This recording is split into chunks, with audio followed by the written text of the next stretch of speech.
Magandang gabi po mga kababayang taga-lungsod ng Maynila. Sana po ay nasa mabuti kayong kalalagayan at malusog na pangangatawan. Ito po ang inyong lingkod para sa arawang update natin ng mga nagaganap at magaganap sa lungsod ng Maynila. Sa kapanahunan ng ating krisis na kinakaharap patungkol sa kumakalat at lumalalang sitwasyon ng COVID-19 virus sa ating pamayanan, o sa ating barangay, sa ating lungsod at sa ating bansa. Mga kababayan, ng mga nanonood ngayon ay kundi po kalabisan ay manatili kayong manood para sa patuloy na paggabay ng inyong pamahalang lungsod at i-share po ninyo itong broadcast na to para sa mahalagang announcement namin, lalo na ngayon tungkol sa naganap kanina tungkol sa senior citizen at tungkol din sa mangyayari sa Sampaloc, Maynila, no? At siyempre yung regular nating impormasyong pinagkakaloob sa inyo ay yung mga nagkaroon ng infection or contagion sa COVID-19.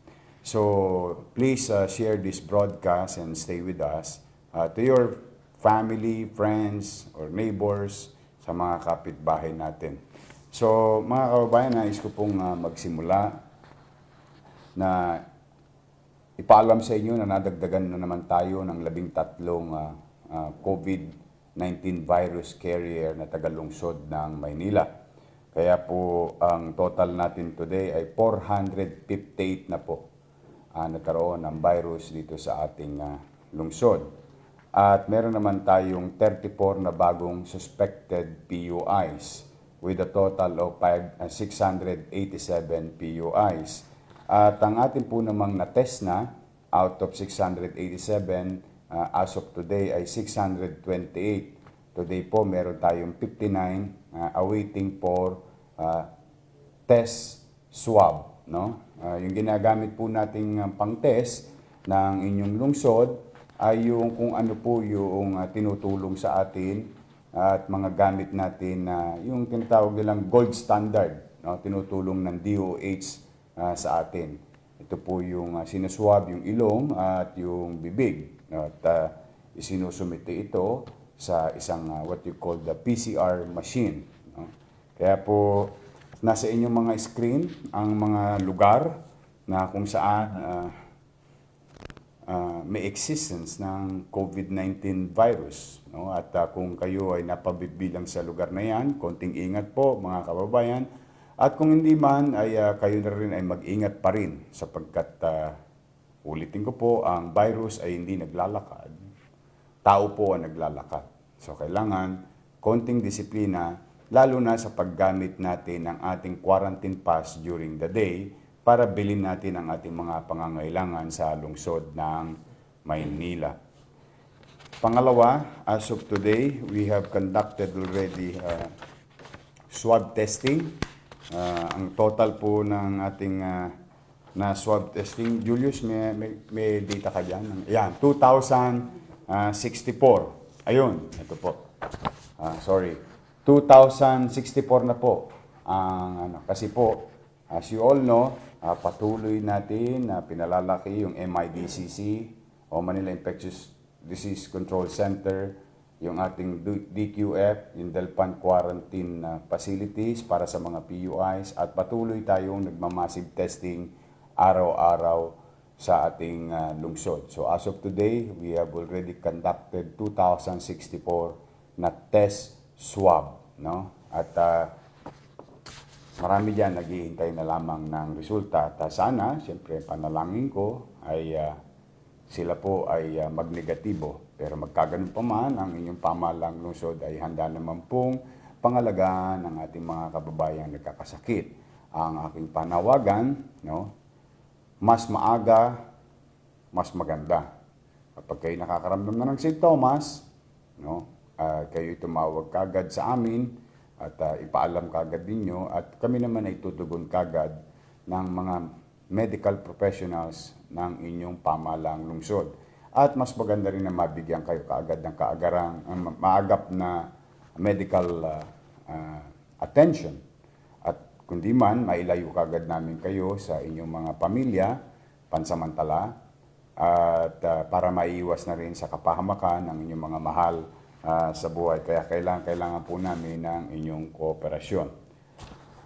Pangatlo, mga kababayan, kanina po ay miniting natin yung ating 6 na direktor ng ospital at sa awa naman ng Diyos ay patuloy pa rin na sinusuportahan wholeheartedly with all the resources and means of the city government yung ating 6 na ospital. Good news sa mga taga Sampaloc, kanina po ay muli na pong binuksan ang ospital ng Sampaloc. Kung maalala ninyo, 2 weeks ago, atin po itong sinara sapagkat marami pong mga doktor natin at nurse natin na naimpeksyon, nahawa o naging PUI. At hindi na nakabubuti ang ospital ng Sampaloc na magbigay ng medical attention sa mga may sakit sapagkat yung ating mga doktor at nurse ay nahawa po nang hindi nila alam, dala ng hindi kagad nagsasabi ng totoo yung ilang pasyente na sila pala ay na-expose sa isang COVID-19 virus carrier. But magkaganon pa man, sila po'y nakapagpahinga na, sila po'y nakapag-quarantine na, kaya muli nating bubuksan ang serbisyong medikal ng ospital ng Sampaloc. No? At kausap din natin ang ibang direktor at sa awa naman ng Diyos, okay naman po.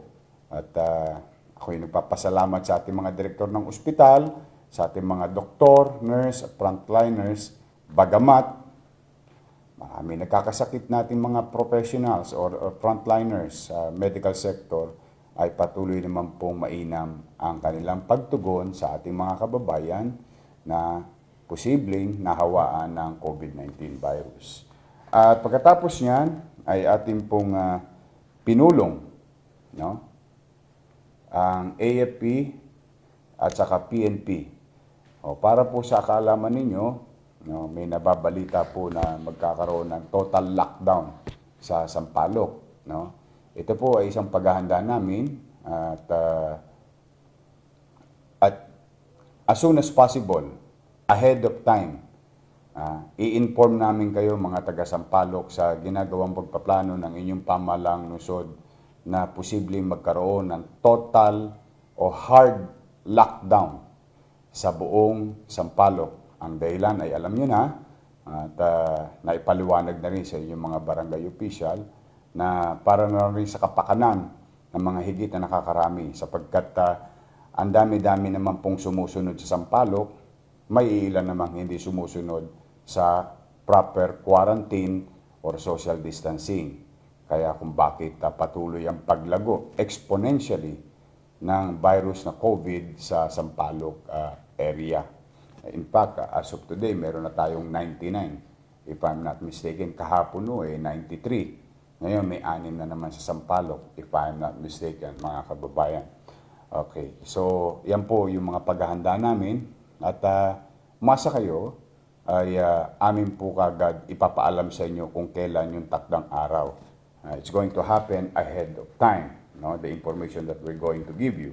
But, be that as it may, isa sa mga paghahanda ay pinupunan na namin yung ating kulang pa na food pack or food box sa Sampaloc.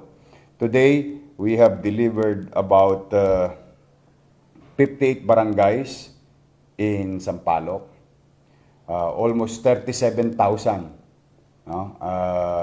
food box ang nabigay sa Sampaloc area at kulang na lang natin ay 19 barangays. Hopefully bukas matapos na namin ang buong Sampaloc para kayo nakatanggap na ng bigas ng isang araw sa pangkalahatan, nakatanggap na rin naman ng 1,000, face mask, food box, at kanina naman yung senior citizen. So, as of today, yung Zona 80, sa may dito po sa may Quirino, sa may San Andres area, kanina po ay pasensya na po kayo mga kababayan ko sa Zona 80, ang natanggap nyo po ay hindi food box. Ang natanggap mo nyo ay naka-plastic. Kasi katulad ng kompromiso ko sa inyo, no, Basta may available kagad, bubuin namin para mabigay kagad na tulong sa mga hindi pa nakatanggap noong first tranche na food box. But from what I believe, yesterday lahat kayo nakatanggap na ng bigas. Ito yung galing sa NFA na tigta 3 kilong ibinigay sa inyo ng inyong mga barangay officials. So, total po natin today ay 48,006 ang nabigay nating food box and food packs sa ating lungsod. At sa araw na ito ay umabot na po tayo ng 379,806 na pamilya, particular do sa unang-una nating naibigay na konting ayuda ng pamahalang lungsod. Ngayon naman mga kababayan, nais kong ipabatid sa inyo, kanina po ay tinawag na namin ng inyong mga barangay chairman at ibinigay na po namin sa kanila yung katulad ng sinabi ko sa inyo over the weekend, yung ating ayuda sa mga senior citizen. Ito po yung kanilang supposed to be allowance nila sa city government. Ito po ay pondo ng pamahalang lungsod ng Maynila ng January, February at March. At minabuti namin at hindi na namin hinintay yung iba na hindi pa nagkakaroon ng PayMaya card sapagkat inabutan tayo ng quarantine kaya nahinto ang distribution ng PayMaya card. Ako naman nag-aalala, siyempre yung mga senior citizen, marami sa kanila wala namang income at lalo pa mahirap ang sitwasyon ngayon. Yung kanilang mga anak o apo wala rin namang trabaho ngayon, wala rin kita. So naisip namin na ibigay ng buo yung 3 buwan. So bawat senior citizen, kanina, ay binigay namin at pinaliwanag ko na sa inyong mga chairman. Nakakatawa naman. Si Lenin ba yun? Oo nga, no? Si Chairman Lenin yun. Nakakatawa naman dahil sinusunod nila ang tagubilin ko na kapag natanggap na nila, ay i-deliver kagad nila sa inyo, mga lolo't lola ko, mga nanay at tatay ko. Ayan naman konting ayuda para sa ating mga senior citizen. So, i-update po namin kayo araw-araw. Pero ngayon pong araw na ito, noong Biyernes, tayo po'y nakapag-deliver ng 17,000 na 1,500 sa PayMaya card. Okay? Yung iba po ay hindi nakatanggap. May ilan hong hindi nakatanggap ng maloadan yung kanilang PayMaya card. Sa mga dahilang nawala ang cellphone, nawala yung number, na-misplace yung SIM card, and so on and so forth. Kaya po mga kababayan, bilang paalala, kapag may binibigay sa inyo ang gobyerno ng mga card, for example, ay iingatan po ninyo pagka may bilin ang pamahalaan. Kasi hindi nyo malalaman kung kailan nyo kakailanganin yung mga yan. Yan ay mga ayudang pangarap natin noong nakaraang taon na isinasa katuparan at itinaon na natin na ibigay ngayon kaysa naman maghintay pa ako ng pagbukas ng ECQ kung magbubukas man o luluwag na yung ECQ na umiiral sa ating bansa, sa ating lungsod. So, ang total po na nagtamasa ngayon, plus yung 17,000 last Friday, ang total po ngayon ay 62,653. Ang total amount po na nagastos natin ay 93,979,500.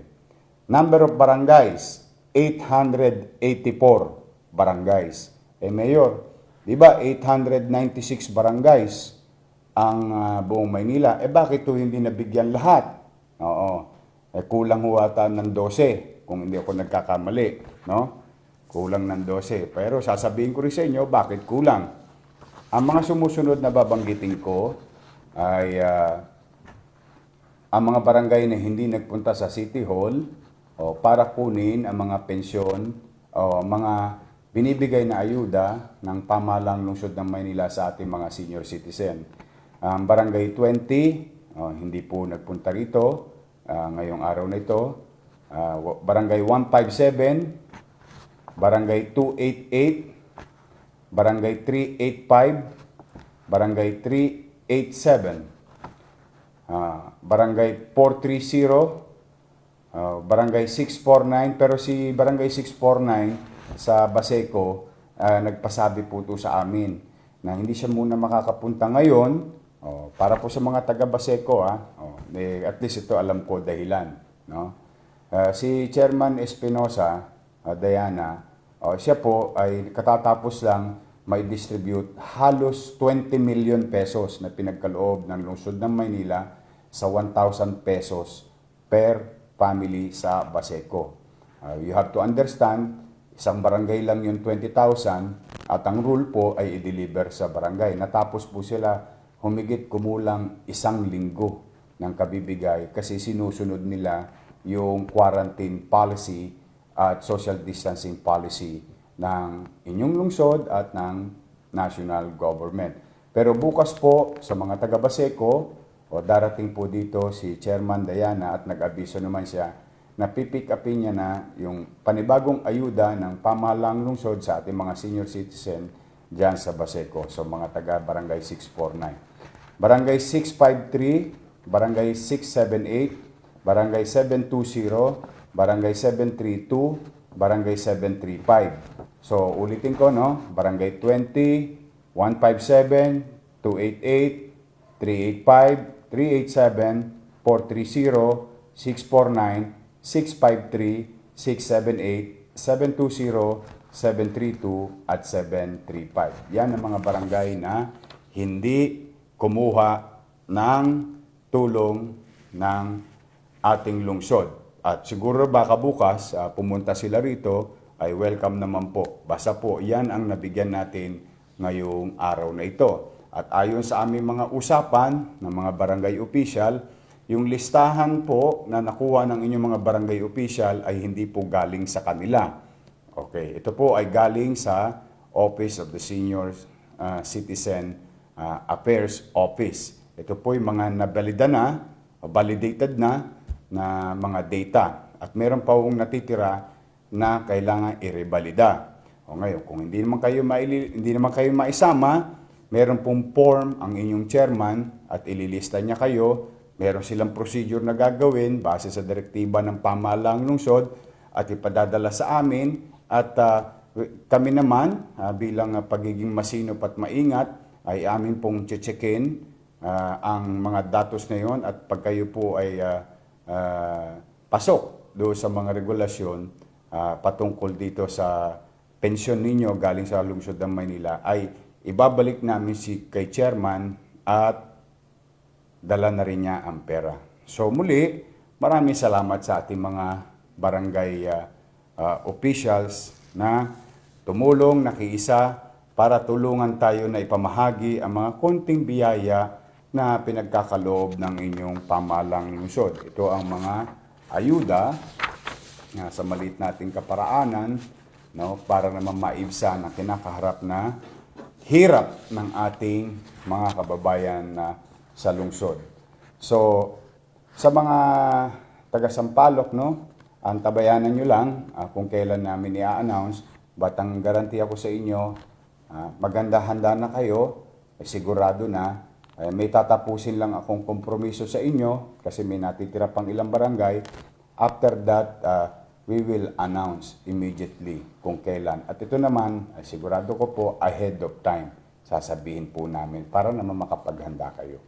So, kanina po ay tuloy-tuloy ang ating kadiwa, rolling store, na naganap sa lungsod ng Maynila. Ayan po yung programa natin nung araw pa, nung tayo naupo, pero sa awa naman ng Diyos, tinutuloy natin yung lalo na, no? Kailangan talaga yan. Tuloy-tuloy din ang paghanap natin at pagtulong sa maliit nating kaparaanan, sa mga na-stranded na estudyante, sa kanilang dormitoryo dito sa lungsod ng Maynila. Sa mga magulang ng mga batang ito na nag-aalala sa kanilang probinsya, huwag po kayo mag-alala, in our own little way, ay tinutulungan naman po sila ng lungsod ng Maynila. Pansamantala kaming magiging ama ng inyong mga anak. At pipilitin namin mapangalagaan sila at manatiling ligtas sa lungsod habang sila ay na-stranded dito dahil sa COVID-19 crisis. Okay? At Namigay po ang pamahalang lungsod ng 395 personal hygiene kits sa ating mga taga-DPS, taga City Engineering at Hawkers. O kasi para hawawa naman, alam niyo yung mga yan yung mga nagbubuhat ng sako ninyo, ng mga bag, food pack and food box, no? Pero maraming salamat. Maliit na bagay yan sa hirap na rin ng kanilang pagsisikap na makapaglingkod ng higit sa kanilang obligasyon sa ating pamahalaan. So maraming salamat sa inyo. At nais kong pasalamatan Team Energy, care of Ricky De Castro, AFP Leadership Development Center at Jello Mendoza para sa 250 packs of 5 kilos rice para sa mga nasunugan sa Barangay 105. No? Maraming salamat din sa De La Salle students who donated and distributed 50 groceries packs for our DPS, sweepers, and their family. Thank you very much sa inyo. Maraming salamat din sa Rotary Club Bagong Bayan, Rolly Policarpio. Nagpadala po siya ng 140 pieces sa PPEs, 40 pieces na surgical mask, 20 pieces na N95. Sa Igros Marketing Corporation and RNW Pacific Pipes, care of Kagawad Eric Panganiban, ng Barangay 366, Zone 37, 10 boxes of PPEs. Ryan Soler and Abet Antonio, 100 sacks of rice. Thank you very much. Christ Commission Fellowship through CCF Manila, 1,250 food packs. Pagcor, 25,000 noodles and 5,000 chocolate powdered milk. Thank you very much. Swiss Bell Hotel Blue Lane, 50 food packs. Macari,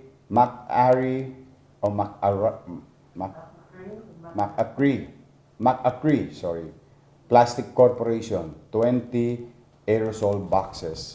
Liberty Food Mart, again, no? 2,000 pieces raisin bun.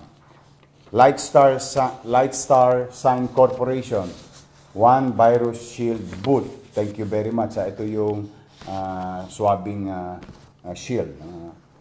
Sa Maynilad, maraming salamat. 50 packs bottled water.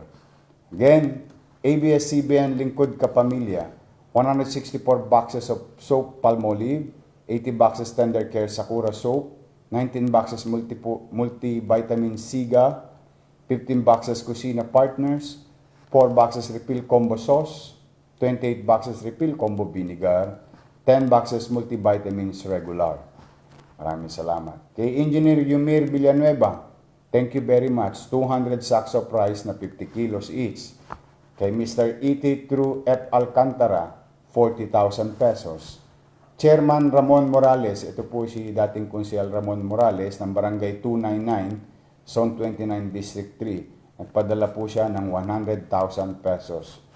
Thank you very much, Chairman Ramon.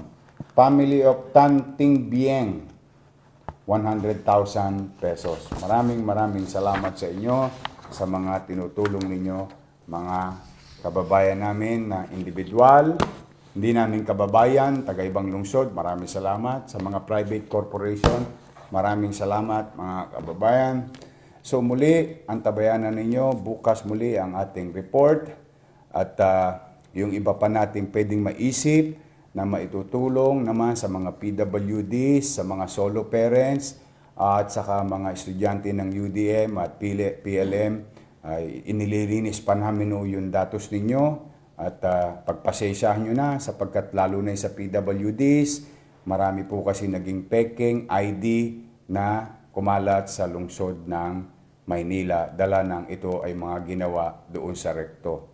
Pero ayan pong pag-iingat na yan, ay yan rin po pag-iingat sa salaping binayad ninyo at pera ninyo bilang taong bayan. Gusto namin ibigay ng ibigay ang mga ayuda, pero kailangan po, ang obligasyon po ng pamahalaan ay ingatan ang salapi ng bayan.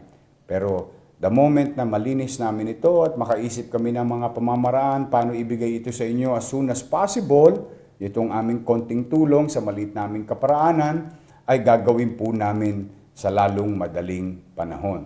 Kaya lang ho, kailangan lang namin mag-ingat sapagkat kami naman ay may mga responsibilidad hindi lang sa inyo, pati sa mata ng batas. So muli mga kababayan, hanggang dito na lamang po muna at kung di kalabisan, bago kayo matulog, ako po ay nananawagan sa inyo, ipanalangin natin ang mga may sakit na nawa, kahawakan sila ng kamay ng Panginoon Diyos at sila ay gumaling na. Sa mga nahihirapan, bigyan sila ng kaluluwagan ng Panginoon Diyos na makauna sila sa kanilang kinalalagyan. Sa mga lumisan na perwisyo, nagkasakit na mga frontliners, panalangin din natin sila. Ang kanilang mga pamilyang naulila, ipanalangin din natin sa kanila. Ipanalangin din natin sila sa Panginoon Diyos. So mga kababayan ko, muli, ipinaalala ko sa inyo, kahit na po anong gawin ng pamahalaan, kung ang tao o ilan nating kababayan na hindi sumusunod sa panawagan ng gobyerno, hindi po tayo matitigil dito sa kinakaharap nating krisis. Ang susi ng tagumpay ng paglaban natin sa krisis ng COVID-19 ay pagkakaisa ng lahat, pakikiisa ng lahat at kusang disiplina ng lahat. Para naman na sa ganoon ay matapos na po tayo. Dahil sa finance, wala naman magkikita-kita kundi tayo rin namang kapwa Batang Maynila. So muli sa inyong lahat po, mag-ingat po kayo. Mahal po namin kayo. Basta po ang garantiya, kami po ay hindi magpapahinga. Hindi po namin kayo iiwan. Magiging kaagapay nyo kami itong panahon ng krisis na ito. Maglilingkod kami ng tapat, masinop at episyente para sa kabutihan ng higit na nakakarami o ng pangkalahatan ng ating mga kababayan sa lungsod ng Maynila. Magandang gabi po. Pagpalain nawa kayo ng buong may kapal. Maraming salamat po. Manila, God first.